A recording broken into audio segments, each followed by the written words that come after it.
दोस्तों आज मैं आपको एक ऐसी कहानी सुनाने जा रहा हूँ जिसे सुनने के बाद आपका सोचने और समझने का नजरिया बदल जाएगा। आपको ये एहसास हो जाएगा कि मौके की तलाश के लिए हमें कहीं जाने की जरूरत नहीं है, बल्कि मौके तो हमेशा हमारे पांवों तले ही दबा होता है।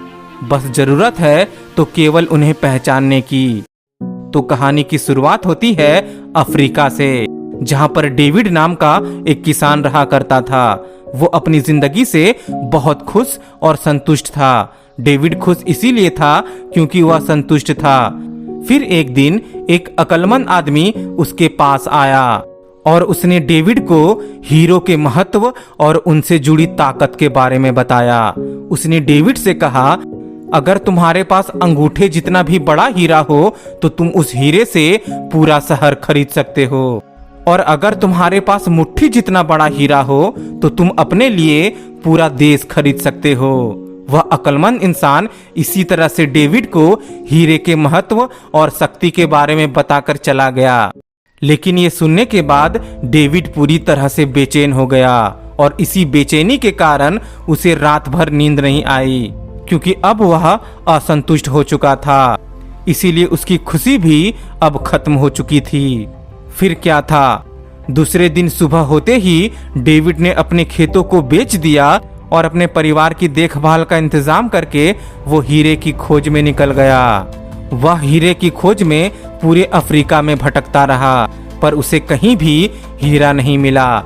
फिर डेविड हीरे की तलाश में अफ्रीका से यूरोप चला गया, लेकिन वहां भी वह हीरो को नहीं पा सका। फिर वो अफ्रीका से निकलकर स्पेन पहुंचा, लेकिन वहां भी उसे निराशा ही हाथ लगी। इतने तलाश करने के बाद जब डेविड को हीरे नहीं मिले तो वह मानसिक, शारीरिक और आर्थिक रूप से पूरी तरह से टूट गया। वह इतना मायूस हो गया कि उसने बार्सिलोना नदी में कूदकर खुदकुशी कर ली। इधर जिस आदमी ने डेविड से खेत खरीदे थे, वह एक दिन खेतों से होकर बहने वाले नाले में अपने ऊंटों को पानी पिला रहा था। तभी सुबह के वक्त उग रहे सूरज की किरणें नाले के दूसरे तरफ पड़ी एक पत्थर पर पड़ी, और वह पत्थर इंद्रधनुष की तरह जगमगा उठा। यह सोचकर कि वह पत्थर उसकी बैठक में अच्छा दिखेगा, तो उसने उस पत्थर को उठा लिया और अपनी बैठक में सजा दिया। फिर उसी दिन दोपहर में डेविड को हीरो के बारे में बताने वाला अक्लमंद आदमी उस खेत के नए मालिक के पास पहुंचा। उसने उस जगमगाते हुए पत्थर को देखकर पूछा कि क्या डेविड लौट आया? तो नए मालिक ने जवाब दिया, नहीं। लेकिन आपने यह सवाल क्यों पूछा, वह भी इस जगमगाते हुए पत्थर को देखकर?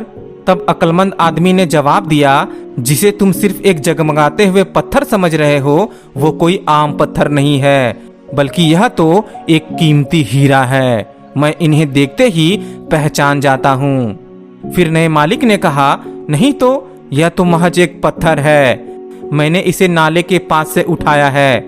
आइए मैं आपको दिखाता हूँ। जब वह अक्लमंद आदमी उस नाले के पास पहुंचा तो उसके होश का ठिकाना नहीं रहा, क्योंकि वहां पर तो ऐसे बहुत सारे पत्थर पड़े थे। फिर उन्होंने वहां से नमूने के तौर पर बहुत सारे पत्थर उठाए और उन्हें जांचने परखने के लिए भेज दिया।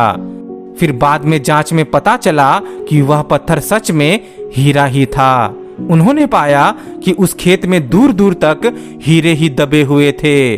दोस्तों मैं आपको याद दिला दूं कि यह वही खेत था जिसे डेविड बेचकर हीरे की तलाश में निकला था। तो दोस्तों हमें इस कहानी से यह सीख मिलता है कि जब हमारा नजरिया सही होता है तो हमें महसूस होता है कि हम हीरो से भरी हुई जमीन पर चल रहे हैं, और मौके हमेशा हमारे पांवों के तले दबे हुए होते हैं। हमें उनकी तलाश में कहीं जाने की जरूरत नहीं होती, बस जरूरत होती है मौके को पहचानने की। जिन्हें मौके की पहचान नहीं होती, उन्हें मौका का खटखटाना भी शोर ही लगता है। मौका जब आता है तो लोग उसकी अहमियत नहीं पहचानते, और जब मौका जाने लगता है तो फिर वही लोग उसके पीछे भागने लगते हैं। याद रखना, कोई भी मौका दोबारा नहीं खटखटाता। दूसरा मौका पहले मौके से बेहतर हो सकता है या फिर बदतर हो सकता है, लेकिन यह ठीक पहले मौके जैसा नहीं हो सकता। इसीलिए सही वक्त पर सही फैसला लेना बेहद जरूरी होता है। गलत वक्त पर लिया गया सही फैसला भी गलत फैसला बन जाता है।